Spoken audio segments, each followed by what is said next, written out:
9 साल की मोदी सरकार के दौरान देश में लोकतंत्र को सुनियोजित रूप से कमजोर करने और अल्पसंख्यकों को निशाना बनाए जाने का मुद्दा अब अमेरिका से लेकर बिहार तक में उठने लगा है। वाशिंगटन डीसी में पीएम नरेंद्र मोदी से जिस तरह से वॉल स्ट्रीट जर्नल की पत्रकार सबरीना सिद्दीकी ने इन दोनों मुद्दों पर सीधा सवाल किया, उसका मोदी बिंदुवार जवाब नहीं दे पाए। उन्होंने जिस तरह से सफाई पेश की, उससे साफ पता चल रहा था कि वो महज खानापूरी कर रहे हैं। Mr. Prime Minister, India has long prided itself as the world's largest democracy, but there are many human rights groups who say that your government has discriminated against religious minorities and sought to silence its critics. As you stand here in the east room of the White House, where so many world leaders have made commitments to protecting democracy, what steps are you and your government willing to take to improve the rights of Muslims and other minorities in your country and to uphold free speech? लोकतंत्र हमारी रगों में है। लोकतंत्र को हम जीते हैं और हमारे पूर्वजों ने उसको शब्दों में ढाला है संविधान के रूप में, और हमारी सरकार लोकतंत्र के मूलभूत मूल्यों को आधार लेकर के बने हुए संविधान के आधार पर चलती है। और हमारा संविधान और हमारी सरकार, और हमने सिद्ध किया है डेमोक्रेसी कैन डिलीवर। और जब मैं डिलीवर कहता हूं तब कास्ट, क्रीड, रिलीजन, जेंडर, किसी भी भेदभाव को वहां जगह नहीं होती है। ठीक इसी दौरान पूर्व अमेरिकी प्रेसिडेंट बराक हुसैन ओबामा ने CNN पत्रकार क्रिस्टियाना एमनपॉर के साथ बातचीत करते हुए भारत में अल्पसंख्यकों को लेकर जो कुछ कहा, उसने पूरे देश में हलचल मचा दी। The president meets with Prime Minister Modi, then the protection of the Muslim minority in a majority Hindu India, that's something worth mentioning. Because, and by the way, if I had a conversation with Prime Minister Modi, who I know well, part of my argument would be that if you do not protect the rights of ethnic minorities in India, then there is a strong possibility India at some point starts pulling apart. And we've seen what happens when you start getting those kinds of large internal conflicts. So that would be contrary to the interests not just of Muslim India, but also Hindu India. So I think it's important to be able to talk about these things honestly. You're never going to have things are never going to be as clean as you'd like, right? Because the world is complicated. Assam के मुख्यमंत्री हिमंता बिस्वा शर्मा ने पूर्व अमेरिकी president के बयान की प्रतिक्रिया में ट्वीट करते हुए भारत के मुसलमानों से ही निपटने की बात कह दी। इधर पटना में रविवार को हुए इंसाफ मंच के तीसरे बिहार राज्य सम्मेलन में CPI-ML के राष्ट्रीय महासचिव दीपांकर भट्टाचार्य ने अमेरिका में मोदी से पूछे गए सवाल का जिक्र किया। दीपांकर भट्टाचार्य ने लोकतंत्र को बचाने और अल्पसंख्यकों को निशाना बनाए जाने के खिलाफ बिहार के लोगों से मोर्चा संभालने की अपील की। और अभी मोदी जी जो अमेरिका में जाकर के भाषण देकर के आए, आजादी के 75 साल का जिक्र करते हुए उन्होंने कहा, जो हमेशा वो कहते हैं कि 1000 साल की गुलामी, वो अंग्रेजों की गुलामी की बात नहीं करते हैं। उनके लिए इस देश में जब भी जहां भी कहीं कोई मुस्लिम राजा का शासन अगर रहा है, मुगलों का दौर रहा है, वो सब इतिहास से बाहर करो, उनकी पूरी पहचान को मिटा दो, तो वो पूरे देश में लोगों को ये बता रहे हैं कि इस देश में ये सब विदेशी लोग हैं, बाहरी लोग हैं, जो भी। तो आप समझ सकते हैं वो 28 मई को तो दिन क्या था, सावरकर का जन्मदिन, सावरकर का जन्मदिन। और ये जो साल है 2023, तो एक किताब का 100 साल पूरा हो रहा है। 1923 में वो किताब छपी थी, RSS बना 1925 में, उससे भी 2 साल पहले वो किताब छपी थी, वो सावरकर की लिखी हुई किताब, जिस किताब का नाम है हिंदुस्तान। और जिस किताब में उन्होंने ये परिभाषित किया, हम सब लोग राष्ट्र देशभक्त हैं, आजादी की पूरी लड़ाई अंग्रेजों को भगाने के लिए थी, देश को आजाद करने के लिए थी। वो लड़ाई जब 1857 में बिहार से लेकर के पूरे देश भर में फैली, तो उस समय के हमारे तमाम लोगों ने, कुंवर सिंह ने कहा कि बहादुर जफर से बूढ़े हो गए थे तब तक कि आप अगुवाई करें, इस पूरे अंग्रेजों के खिलाफ लड़ाई में अगुवाई करें, और उनको अंग्रेजों ने कैद करके बर्मा भेज दिया और वहीं पर उनका इंतकाल हुआ।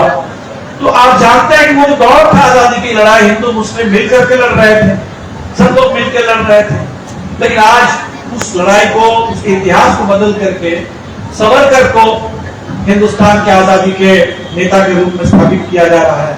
एक फिल्म आ रही है, जो फिल्म में बताया जा रहा है कि भारत में चाहे भगत सिंह हो, चाहे सुभाष बोस हो, चाहे खुदीराम बोस हो, सब लोगों को सावरकर से प्रेरणा मिली थी। तो सावरकर से किसी को प्रेरणा नहीं मिली, सावरकर से मोदी जी को प्रेरणा मिली है, सावरकर से अमित शाह को प्रेरणा मिली है आजादी की लड़ाई में, क्योंकि सावरकर तो वो नेता थे। शुरुआत तो उन्होंने की अंग्रेजों के खिलाफ लड़ेंगे कह करके, शुरुआत उन्होंने की कि 1857 की लड़ाई थी, वो आजादी की पहली लड़ाई थी, ये उन्होंने कहा, उस पर भी उन्होंने किताब लिखी। और जब उस पर किताब लिख रहे थे तो अंग्रेजों को लगा कि साथी को जेल भेजो, तो उनको गिरफ्तार करके जेल भेजा गया अंडमान में। और अंडमान के जेल में उनको जब भेजा गया तो जेल में जाने के बाद ही डर गए और माफी मांगना शुरू कर दिए कि भाई हमें जेल से बाहर कीजिए, हम वादा करते हैं कि बाहर निकल करके हम आपकी सेवा करेंगे और ऐसा कुछ भी नहीं करेंगे जिससे अंग्रेजों को कोई दिक्कत हो, हम आपका काम करेंगे। लेकिन अंग्रेजों को पहले भरोसा नहीं हुआ कि पता नहीं आदमी बोल तो रहा है, लेकिन हो सकता है बाहर निकल के फिर वही पुराना काम चालू कर दे। तो तब इन्होंने 1923 में किताब लिखी हिंदुत्व, और जहां उन्होंने कहा कि भारत में राष्ट्रवाद का मतलब है हिंदू राष्ट्रवाद। इसका मतलब यहाँ देश का पहला नागरिक कौन होगा, सच्चा देशभक्त कौन होगा। उन्होंने कहा कि जिनके लिए हिंदुस्तान पितृभूमि भी है और पुण्य भूमि भी है, तो यानी आप जिस धर्म को मानते हैं वो धर्म भी अगर इसी देश में पैदा हुआ हो तब तो ठीक है। हिंदू है तो चलो ठीक है, बौद्ध है तो चलो ठीक है, जैन है तो चलो ठीक है, सिख को भी मान लेंगे। लेकिन अगर आप इस्लाम को मानते हैं, अगर आप ईसाई धर्म को मानते हैं, तो आपकी तो धर्म की पैदाइश कहीं और है। आप चाहे हिंदुस्तान के लिए कितना खून पसीना बहा दे, पीढ़ी दर पीढ़ी इस देश के लिए करे, लेकिन आप इस देश में स्वयं दर्जे के। ये 1923 में किताब में लिखी है, और जब ये किताब मार्केट में आ गई तो अंग्रेजों को भरोसा हुआ कि हाँ आप ठीक है। और तब 1924 में उनको रिहा किया गया, और उसी किताब का जो 100 साल पूरे हो रहे हैं, उस समय हिंदुस्तान में संसद में, अब इसमें कोई गांधी की बात नहीं, कोई भगत सिंह की बात नहीं, कोई अंबेडकर की बात नहीं, वहां आप सावरकर की बात करके संसद का उद्घाटन किया है। आप समझ सकते हैं क्या इशारा है, ये देश को कहां ले जाना चाहते हैं। इसलिए एक तो जरूर अच्छी बात ये हुई कि अब धीरे धीरे देश में तमाम जो विपक्षी पार्टियां हैं, आपको पता है 23 तारीख को पटना में बड़ी बैठक हुई, देश के 15 विपक्षी दल, और मोटे तौर पर ये बात हुई कि अभी हर हालत में, हर कीमत पर देश को ये जो आफत है, ये जो लोकतंत्र पर, संविधान पर हमला है, और लोगों की रोजी रोटी सब पर, और सरकार ऐसी है जिसका कोई मतलब नहीं है जनता से, कोई मतलब नहीं है। महंगाई कितनी भी बढ़ जाए सरकार का कुछ नहीं बिगड़ता। मणिपुर चल रहा है 50 दिन से, कुछ नहीं आता जाता। देश में नौजवान बेरोजगार हैं, ठेके पर काम कर रहे हैं, और उनके पास कोई जीने लायक वेतन नहीं है, कुछ नहीं आता जाता। सेना में नौजवान जाते थे पक्की नौकरी के लिए, उनकी पक्की नौकरी खत्म करके कच्ची नौकरी कर दी गई कि 4 साल वहां काम करके चले आओ बाहर घर में। तो ये ऐसी एक सरकार है, तो इसको सत्ता से जरूर हमें विदा करना होगा, बाहर करना होगा। और सरकार जो है वो लाठी गोली की सरकार, लाठी गोली, लूट झूठ और उन्माद और उत्पाद, इसके बल पर पूरा राज चल रहा है। इसके बल पर पूरे समाज को बांटने की, नफरत फैलाने की और लोगों को डराने की पूरी कोशिश हो रही है। तो ये जो पूरी कोशिश है, इसके निशाने पर हम सब लोग हैं, और जो भी हम लोग निशाने पर हैं, हम सबको एकताबद्ध बिल्कुल एकजुट होकर के और लड़ना पड़ेगा। बिना लड़े होगा नहीं, डर ले जाने से नहीं होगा। तो लड़ाई को अगर मजबूत करना है तो जबरदस्त एकता बना करके लड़ना है।